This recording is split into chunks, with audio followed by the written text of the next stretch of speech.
Hey hey! Pour le confinement, je me lance des défis. Allez, c'est parti! What?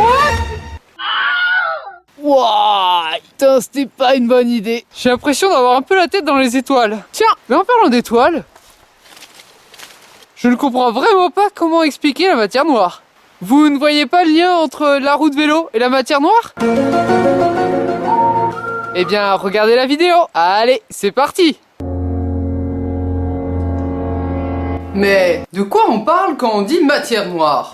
D'abord, nous devons chercher à estimer la masse des galaxies. Mais comment fait-on? Il y a une relation entre la masse et la luminosité. En gros, plus on observe une galaxie lumineuse, plus c'est lourd.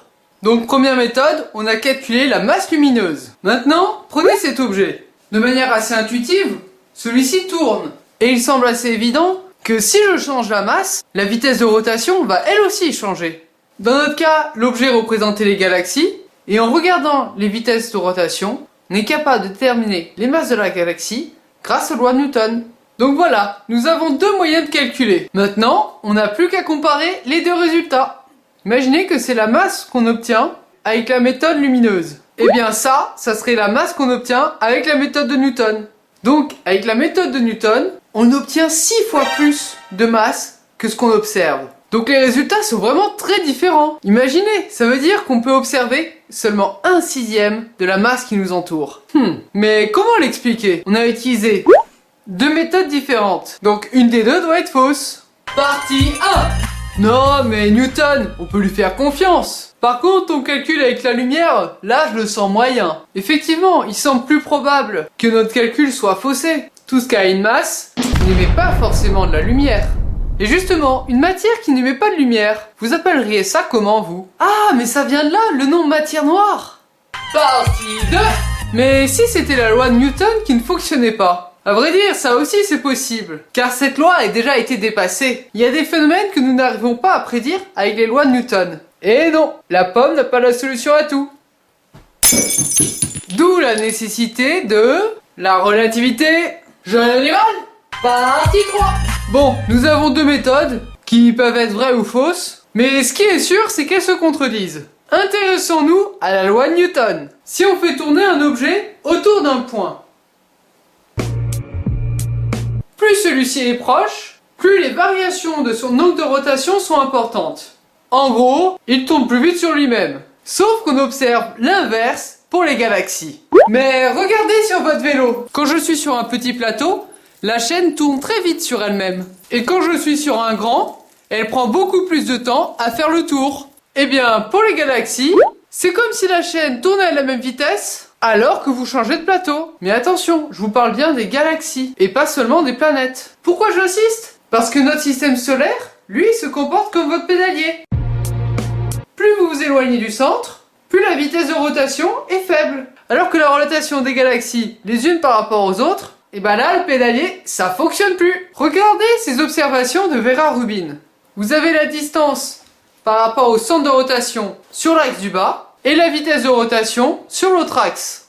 Si ça fonctionnait comme notre pédalier, on obtiendrait l'axe noir. Mais nous, on obtient la courbe jaune. Mais pourquoi?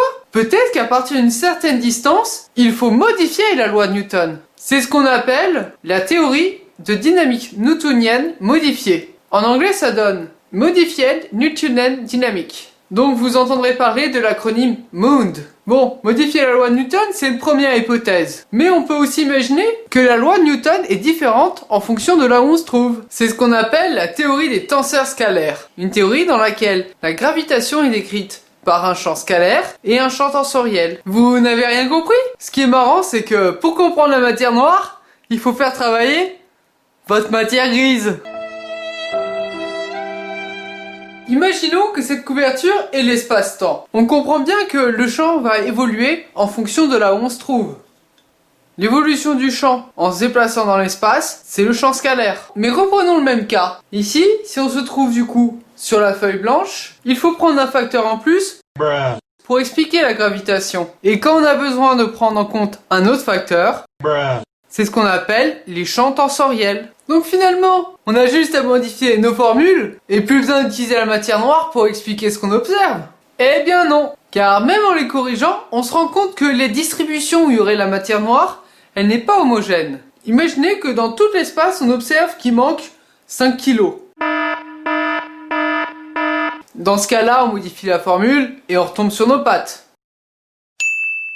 Maintenant, imaginez qu'il y a des zones où il vous manque 100 kilos, où il vous manque 4 kilos, et ici 40. Eh bien, comme ces manquements de masse ne sont pas homogènes, on ne peut pas le généraliser avec une formule modifiée. Partie 4.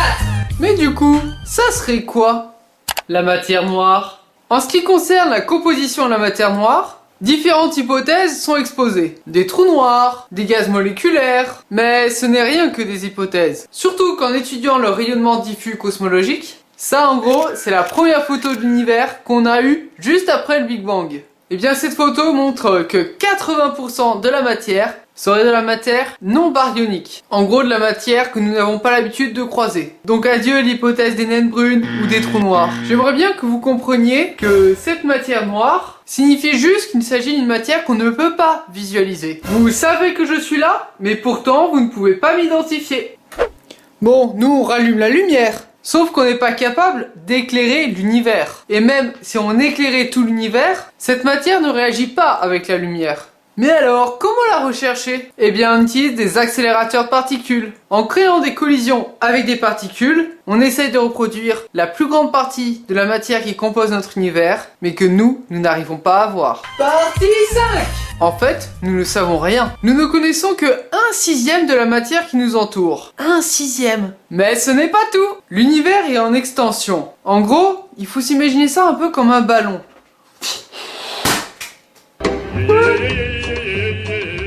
L'univers est capable de gonfler et il s'étend.